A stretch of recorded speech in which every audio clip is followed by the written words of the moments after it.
આપણા બંનેની જે મંત્રણા ચાલે છે એ મંત્રણા ત્રીજો વ્યક્તિને સોંપવો જોઈએ. મને વચન આપો, આપણે બંનેની મંત્રણા ચાલતી હોય ત્રીજો વ્યક્તિ આવે તેને મૃત્યુદંડ આપવો. કાળની જે ગતિ છે ને અવ્યક્ત છે. કેટલા પ્રકારની ગતિ છે? એક કાળની ગતિ છે જે અવ્યક્ત છે. જે કર્મની ગતિ છે એ પણ અવ્યક્ત છે. એક માયાની જે ગતિ છે એ પણ અવ્યક્ત છે. એક પરમાત્માની જે ગતિ છે એ પણ અવ્યક્ત છે.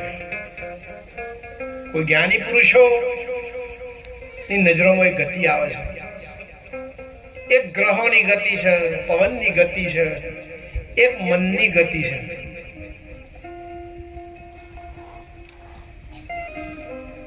આજે કથા મંડપની અંદર હાલ તમારી જે મનની ગતિ છે ને ફક્ત કથામાં છે.